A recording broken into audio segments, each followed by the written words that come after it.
Tout a commencé un jour d'orage. Il faisait sombre et il pleuvait.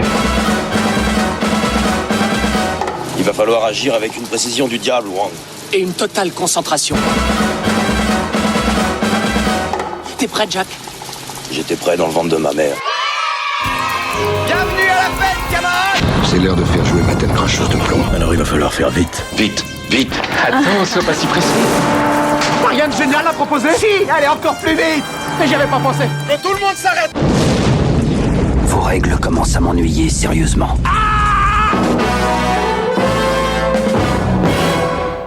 Salut à tous et bienvenue dans ce nouveau numéro de Retour à l'écran express. L'idée de ce format, plus court et un peu différent de notre podcast habituel, c'est de donner régulièrement une carte blanche à l'un d'entre nous pour remettre en lumière un film un peu trop vite oublié, mais qui lui tient à cœur. Et pour ce deuxième numéro, c'est moi, Mick, qui ai choisi de vous parler du veilleur de nuit du danois Ole Bornedal. Un mystérieux serial killer rôde. Un jeune veilleur de nuit commence à travailler dans une morgue. Un inspecteur coriace enquête et suspecte le veilleur. Tels sont les ingrédients du film dont je vais vous parler aujourd'hui. Alors le titre original de ce film est Nattevakten, traduit par Night Watch à l'international. En France, le film n'est malheureusement pas sorti en salle, mais directement en vidéo sous le titre Le veilleur de nuit.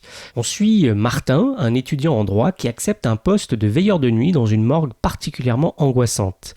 Dans le même temps, un tueur en série terrorise la ville. Martin devient le suspect numéro 1 aux yeux de l'inspecteur Wormer qui enquête sur cette série de meurtres. Et Martin comprend qu'il doit rapidement démasquer le tueur pour ne pas devenir sa prochaine victime. Ici l'infirmière de garde. C'est le veilleur de nuit du 03. Il y a l'alarme qui sonne. L'alarme?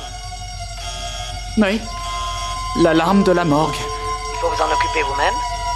Le médecin n'arrive que dans 1 heure. Oui, mais qu'est-ce que je dois... Allez voir si c'est une fausse alerte. Et si c'en est pas une? Ne vous inquiétez pas. C'en est une. Le veilleur de nuit est clairement un thriller, très angoissant, il a beaucoup de suspense, il joue astucieusement avec le hors-champ et la peur du noir. Au travers de la musique, des dialogues ou des mises en place, Bornedal glisse quelques références à d'autres films du même type, comme M le maudit, Psychose ou Massacre à la tronçonneuse. Particularité, il injecte aussi pas mal d'humour noir, notamment via un personnage de Jens, qui est l'ami de Martin, qui lui fait des farces assez macabres. T'es complètement malade!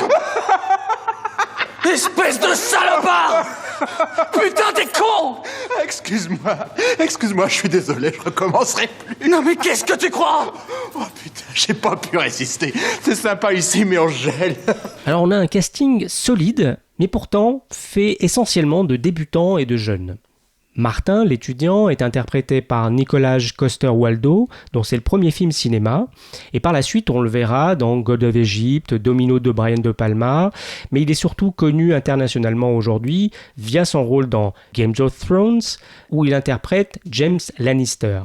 Jens, le bon copain à l'humour noir prononcé, est interprété par Kip Bodnia. Alors c'est le premier film cinéma de ce comédien qui avait fait un peu ses gammes à la télé dans des courts-métrages, mais on va surtout le revoir par la suite dans Pusher, le premier film de Nicolas Winding Refn, où il interprète Frank, qui est d'ailleurs un personnage assez voisin de celui qu'il interprète dans Le veilleur de nuit. L'inspecteur Wormer, lui, est interprété par Ulf Pilgaard, qui est un comédien rodé, mais plutôt connu à l'époque au Danemark pour ses comédies. C'est quoi ? J'en sais rien. Je vois le cadavre d'une femme allongée sur le ventre, sans drap sur elle, avec Dieu sait pourquoi et comment les jambes écartées. Je ne suis au courant de rien. D'après le médecin, personne n'est entré ici depuis que tu es venu cette nuit. Wormer, viens voir. Le film est écrit et réalisé par Ole Bornedal, dont c'est le premier film cinéma, à l'âge de 35 ans. Il est né en 59, il a eu envie de devenir réalisateur dès son adolescence, mais il n'a malheureusement pas réussi à rentrer dans la prestigieuse National Film School of Denmark, d'où sortent Billy August, Lars von Trier ou Thomas Vinterberg. Alors il a dû se faire la main en suivant des cours à la fac de cinéma et en travaillant à la DR, la Denmark Radio, pour y faire des pièces radiophoniques, et en quelques années il fut remarqué, il a même gagné des prix. Ensuite, à partir de 89, il réalise des séries et des téléfilms et c'est au tout début des années 90 qu'il a l'idée du veilleur de nuit, une idée simple, forte, globalement en huis clos, donc idéale pour un premier film. Il trouve des producteurs, les financements commencent à arriver, et à l'automne et l'hiver 92, il met la dernière main au script pour le tournage. C'est un script aux ambitions formelles assez prononcées et qui se déroule dans un cadre horrifique peu fréquent au Danemark. C'est aussi un film à petit budget et pour pallier à ce problème, la production engage une équipe relativement jeune et volontaire pour faire des gros horaires, parfois jusqu'à 11 heures par jour, et un tournage en décor réel. Ole Bornedal arrive bien préparé sur le tournage, il a un storyboard complet et pourtant il n'est pas figé. Il est sensible aux improvisations des comédiens qui apportent un vrai plus et lui permettent d'affiner son scénario au jour le jour.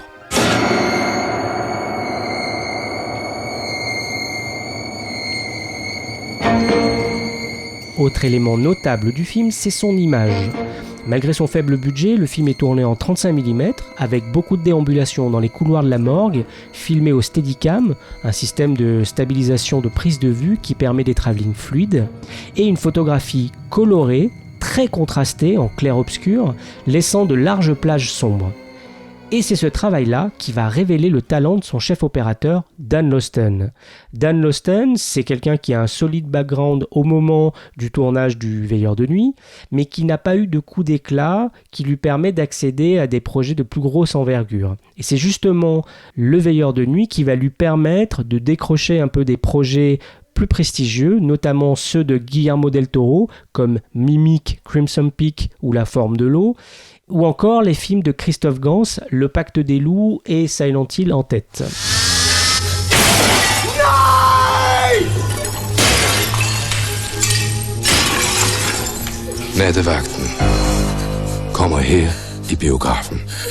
À l'arrivée, Le Veilleur de nuit est un film au suspense très efficace.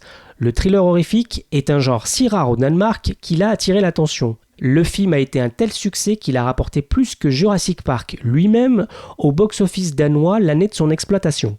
Récompensé par 5 prix Robert, l'équivalent des Césars, le film va être aussi rapidement identifié dans plusieurs festivals internationaux, ce qui va permettre à Ole Bornedal de gagner son ticket d'entrée pour Hollywood, puisqu'il va signer un remake de son propre film, avec Ewan McGregor, Patricia Arquette et Nick Nolte dans les rôles principaux. Oui, on va rigoler, Pamputatis.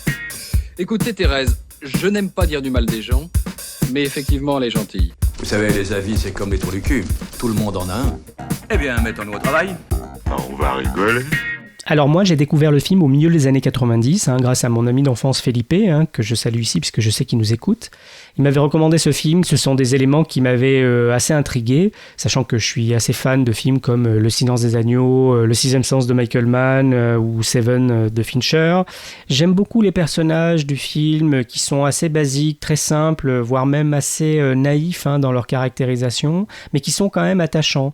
Il y a une bonne gestion de l'humour noir qui fait quand même beaucoup avancer l'intrigue et qui permet de faire passer certaines infos astucieusement, qui amène aussi une sorte de distance vis-à-vis de cette histoire un peu dingo, quoi. Au bout de quelques temps ici, on a mauvaise haleine. On peut le sentir soi-même. Il faut mettre sa main devant son nez, comme ça, tu vois, et on souffle.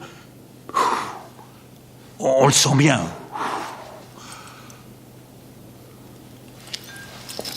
C'est vrai, non ? Oui, il n'y a pas de doute. C'est une maladie professionnelle. Ça n'a rien d'étonnant. Alors le film est lézardé de séquences de suspense que je trouve assez bluffantes pour un premier film. Il y a plusieurs rondes de nuit qui scandent le film régulièrement et qui vont être de plus en plus extrêmes pour le personnage principal. On a un vieux veilleur de nuit qui part à la retraite et qui va donner des informations pour faire les rondes à Martin et notamment il doit passer une clé dans une boîte pour prouver qu'il est passé dans la pièce lors de sa ronde. Et évidemment à chaque fois on va jouer avec nos nerfs sanguinaire, avec la peur de voir des cadavres. Il y a vraiment cette notion-là héritière du film d'horreur, et le film va jusqu'au bout de l'idée. Il tourne même autour de la nécrophilie, le fait d'aimer faire l'amour avec des cadavres. Il y a cette idée-là qui revient plusieurs fois à différents embranchements du scénario, et cette idée-là rapproche Le Veilleur de nuit encore plus vers le film d'horreur, qui est justement le genre qui aborde tous les tabous de la société. Ce que j'aime bien aussi, c'est que normalement le film de serial killer de ce type-là, ce sont des films américains, et là, le décorum danois amène aussi une touche d'exotisme pour nous Français, que je trouve vraiment bienvenue, qui permet déjà de se démarquer un petit peu du cinéma US, nous permet de voyager aussi quelque part, et en plus tout ça est soutenu par une formidable direction artistique, compte tenu du budget, qui est soutenu justement par le talent de la photo de Dan Lausten. Donc on a des couleurs très saturé, du contraste, qui amène un écrin assez joli. C'est pas étonnant que ce chef-op là après ait décollé suite à ce film là. Et d'ailleurs, même quand on regarde le remake américain, qui est assez aseptisé, beaucoup moins intéressant, il perd aussi beaucoup de son charme en étant situé directement dans les États-Unis. Il y a quelque chose qui marche moins bien, quoi. Mais ça a permis au réalisateur quand même de décoller aussi, d'avoir une carrière un peu plus internationale qu'il mérite. Kalinka!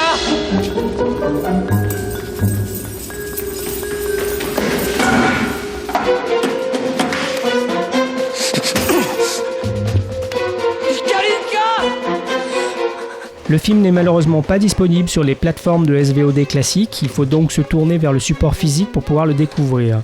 Alors il existe un DVD qui a été édité par TF1 Vidéo il y a de nombreuses années, qui malheureusement est assez simple, il ne comporte pas de bonus et même pas de piste originale.